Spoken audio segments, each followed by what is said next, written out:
Hello, my name's Kevin. I am the typical cripple. I am with. Bizarre Azar. And no, I am not a Hindu. That's a scratch. I get these itchy parts on my skin and I got fingernails. Uh-oh. So I scratch myself. According to my So, parents, it, I've been doing that since birth. so what you're saying is if that starts bleeding, you might be opening your third eye. Well, your third eye is supposed to be, what is it, the pineal gland? Oh, I thought it was the apocalypse. I might be thinking of something different. Nah, you haven't gone deep enough into the internet, dude. All right. Well, before I go all psychedelic on you, yeah. Um, all right. So I'm living in North Hall. It's Central Washington University, going to school for a geography degree, which I think I told you about an astronomy teacher that tried to um, convince me I'm not for his class. Yeah. Where at Central, things were a little different. It was a little more streamlined. That professor at Eastern was 100% correct.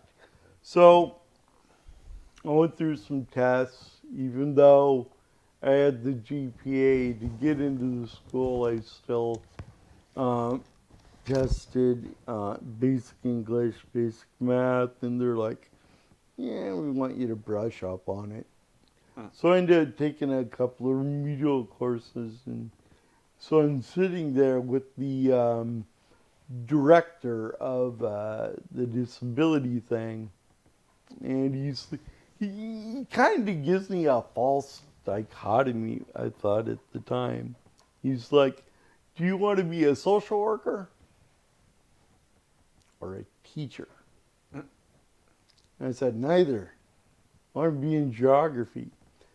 Because at the time I was thinking the CIA would be a good fit for me.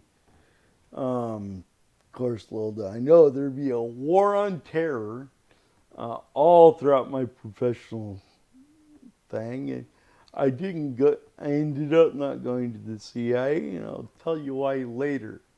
Right now, I'm talking about disability services, and anyway, during that meeting, it was kind of a, well, these are the two places that other people have kind of um, bore a path through, and it's like, well, that's nice for them, but I remember my teachers, and I remember social workers. They're not exactly Wouldn't be care. a good fit.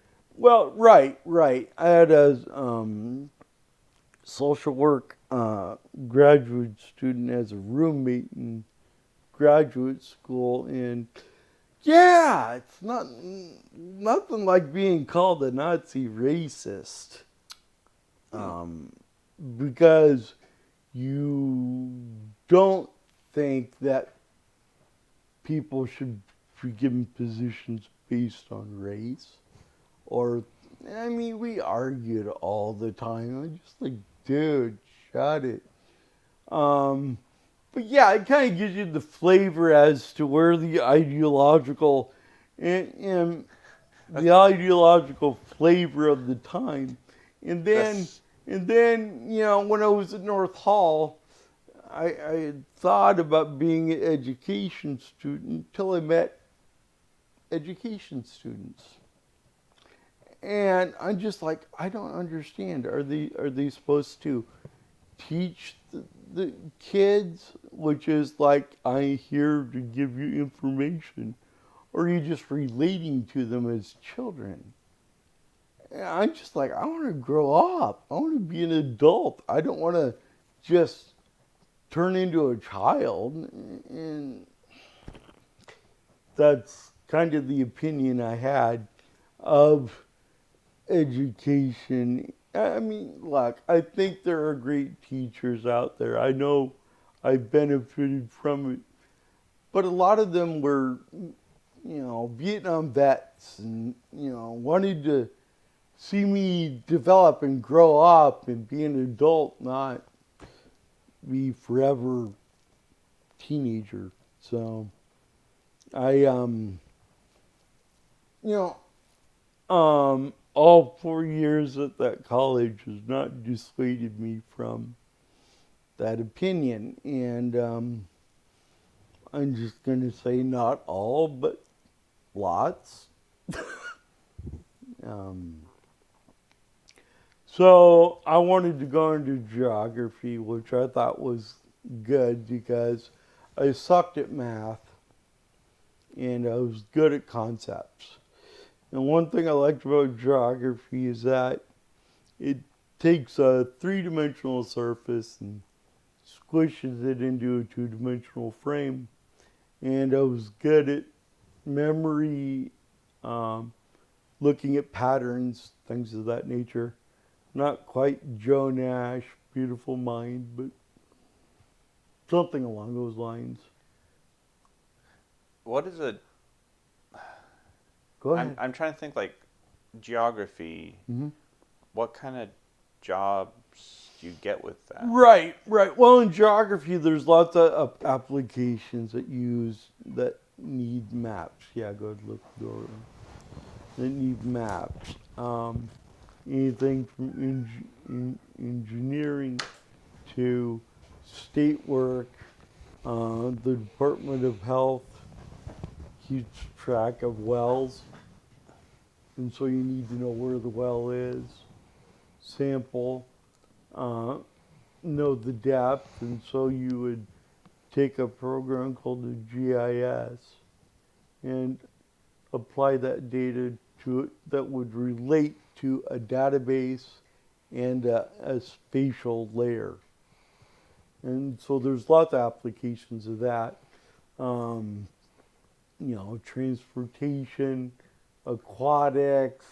There's a whole slew of sciences and engineering and management. I mean, even the Army, they have, so there's a program called ArcGIS made by ESRI.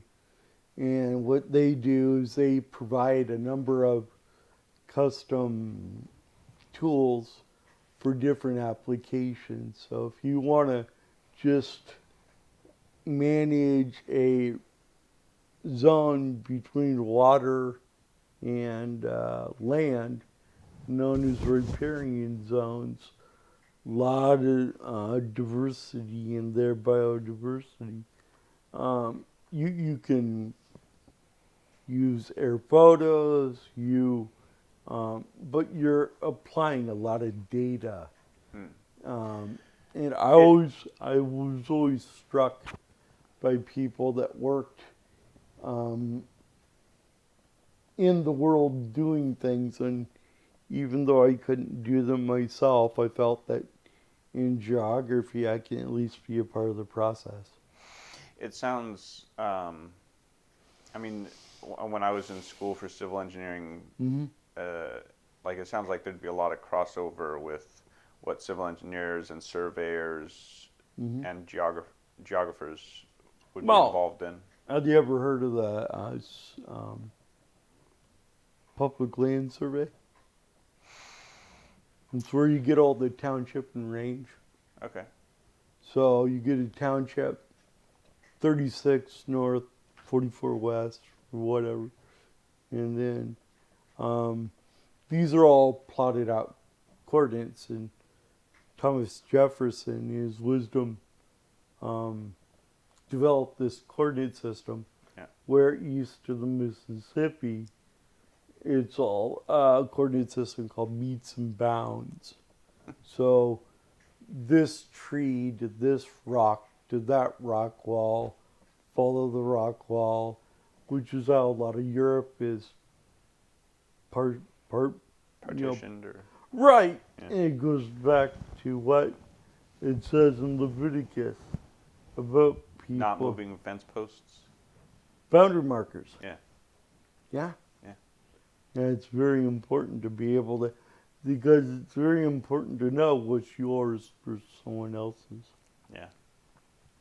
And I like borders and I kind of like all that. and it makes sense for doing things and being a part of something bigger than myself. Yeah. So, any other questions about geography that you can? I mean, No, for that most people mistake it for geology, so people come on, hey, I found this geology book and thought of you. And You want to look at some rocks? I got some rocks. the only rock I have here, you want to grab that rock back there? Should we move the computer so it That's fine. You can only see my back. Boom, boom, boom, boom, boom, boom. So hold this rock up to the camera. This is my rock.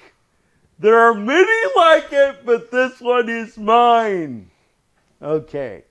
That is my lava rock and piece of Hawaii. Taken in 1986 when my mother took me to Mauna Kea. Yes, the biggest salt rock. Very much. Yeah, well, what's unique about this rock is that it was the first year of the eruption of Mauna Loa. And I went there, and it was literally it was like solidified on top of the pavement. Huh. And I'm like, oh, wow, that's cool. We also, this kind of rocky in Washington State being, although it's much older. Right.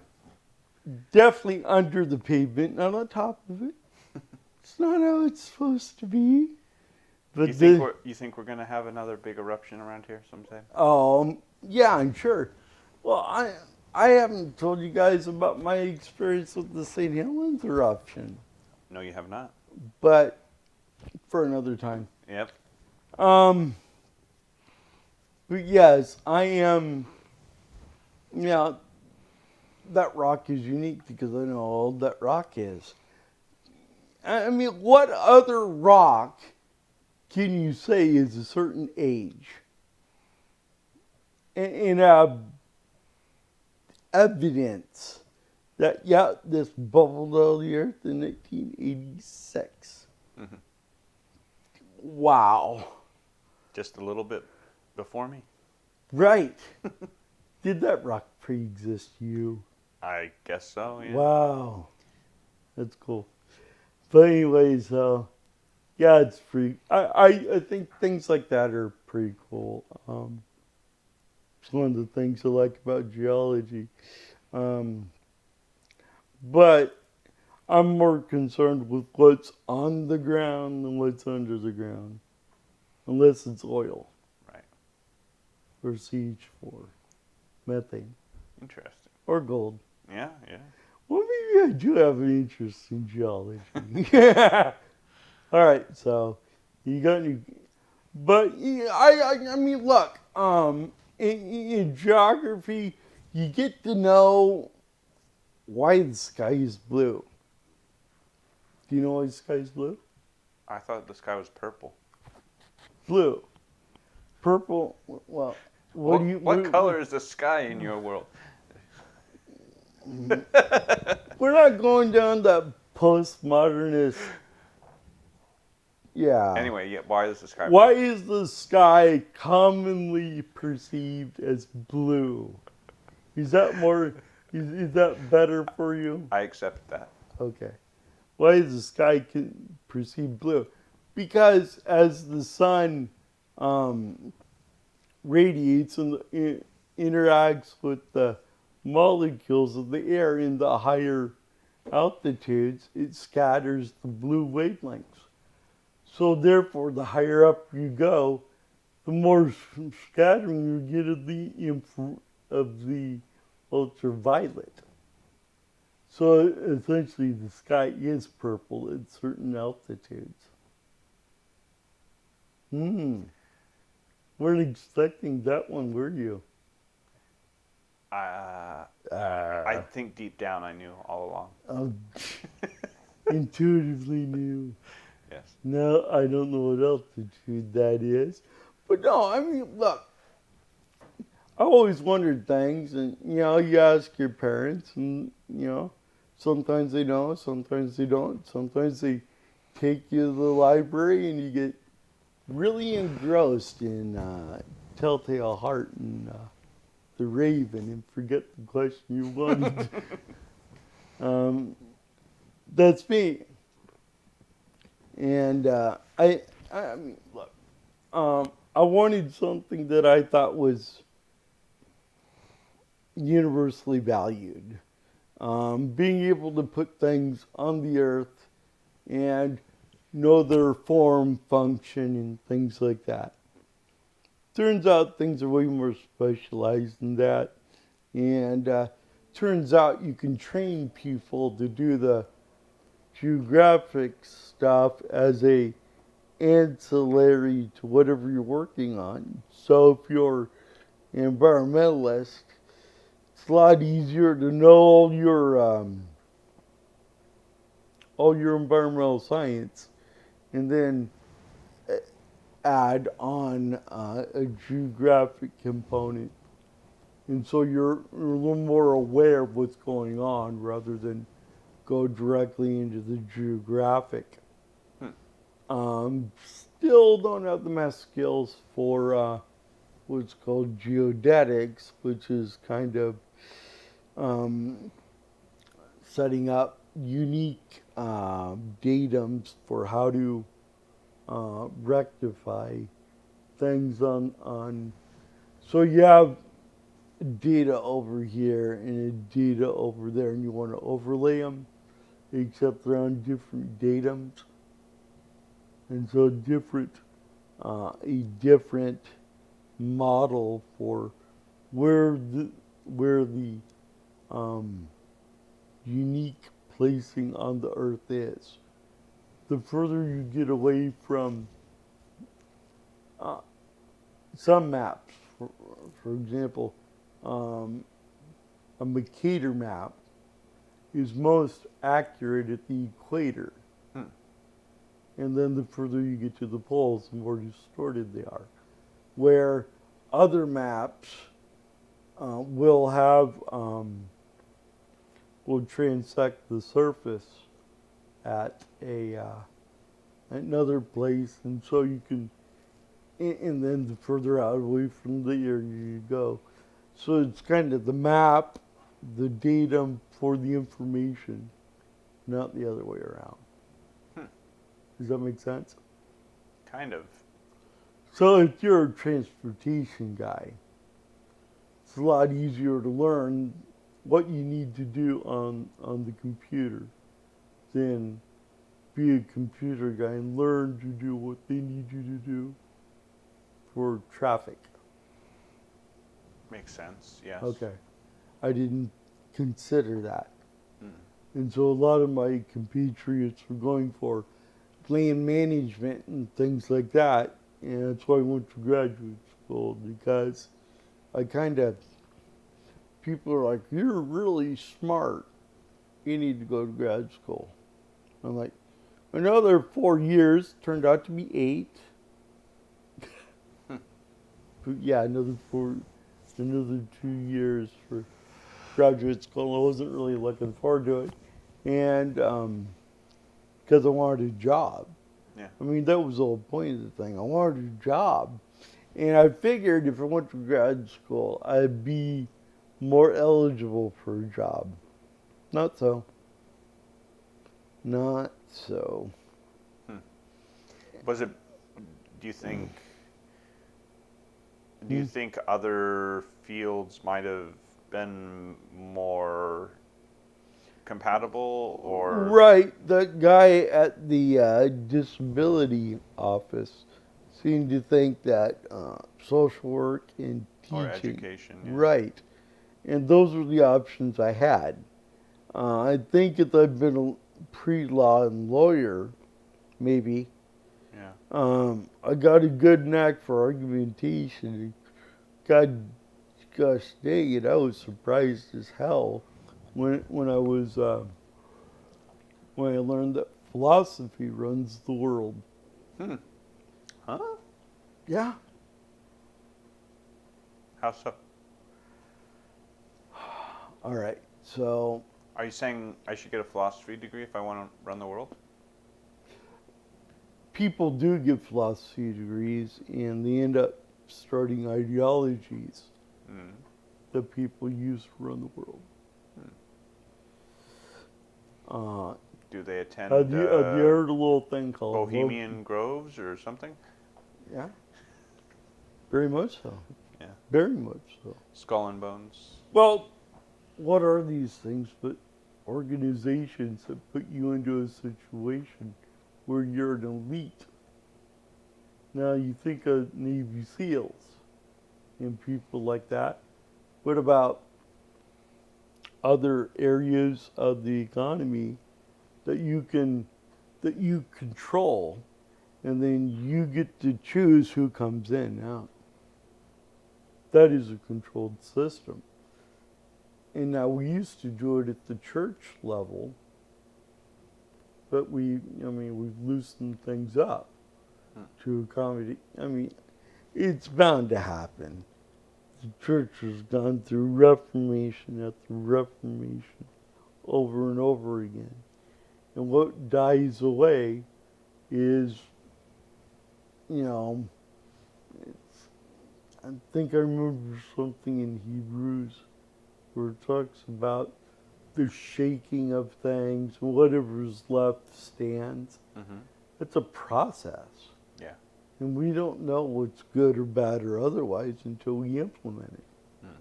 Problem with socialism, you start implementing so much all over the place, you find it hard to get toilet paper around here. Yeah, among other things. Well, it's kind of like climate change. The climate's been changing forever. And when you consider The only constant is changing the well, climate. this is how it's a religion. What do the atheists say about Christianity? You have belief without evidence. Right. With climate change, all the evidence is a verification of your belief. Right. Temperature goes up, climate change. Temperature goes down, it rains, climate change. At what point do we look at this and go, how do you assume it's not anthropomorphic? How do you solve for anthropomorphic climate change? Are humans really as destructive as they seem? And is the climate as fragile as right. people seem to think? Right. It's gone through a lot already, and it's done okay. Yes. Volcanoes, asteroids. Well, but here's the thing. What are we... Industrial revolution. The Industrial Revolution, I think, was a good thing. Eventually, I'm just saying. No, I think it was I mean, like a lot more coal burning and stuff for a time. The first part of the industrial industrial revolution, there's more output of did you know coal and things. Well, right. Moths changed colors. I learned this in school. Yeah, but did you learn? They became more brown. What was the purpose of the first steam engine?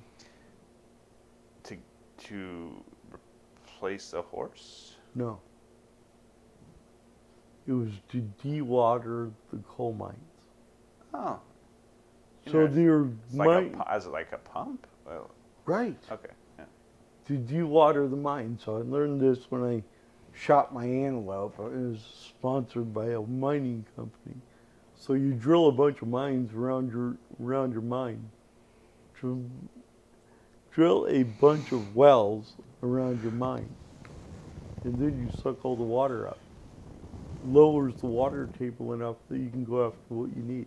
Right.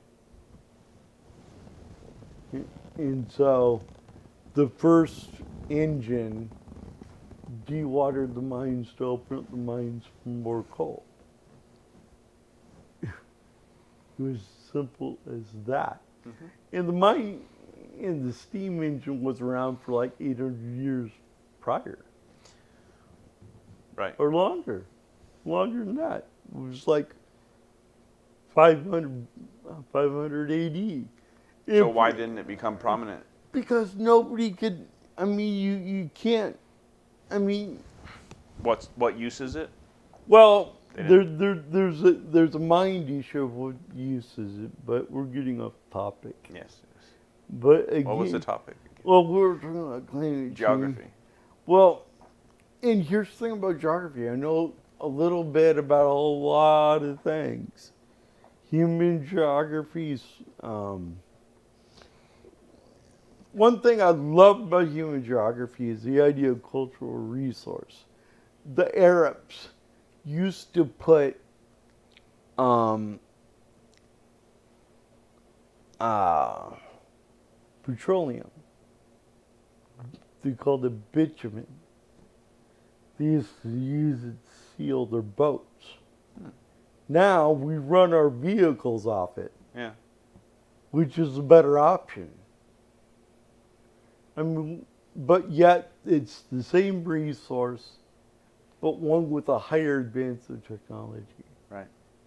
I heard an interesting thing today where we're actually making more food on less land, less marginal land, and we are through our industrial output we are putting more CO2 in the air, but it also gives up more plant vitality. Right. It's CO2 is vital for plant growth. right. So it's like CO2 is a poison, oxygen's a poison, water you can be poisoned by water. Yeah. I wonder Did you hear? about plant growth. Sorry, this is somewhat of a tangent. Okay. With plant growth, are we getting the same nutrients that we used to? Like, are we over farming certain plots of land and not getting all the same type? Anyway, that I don't know if that's Well, you're running plants off phosphate and nitrogen and potassium. And yes, they grow, but when you're looking at minerals, a lot of our plants that we get our carbohydrates from, soybeans, corn, there's not a lot of nutrition in those to begin with. right. But if you're eating vegetables, yes, there is going into it because they're manuring it. So here's the thing: monoculture bad, polyculture good. And it's like even the polyculturists are using fertilizers and organics and things like this. Is what bugs me about. You know, I was going to grad school when they came up with organic food. Drove me up the wall. It's carbon based. It's all organic. You're not buying a silicon chicken. Oh, look at me. I bought inorganic food. I'm going to eat it.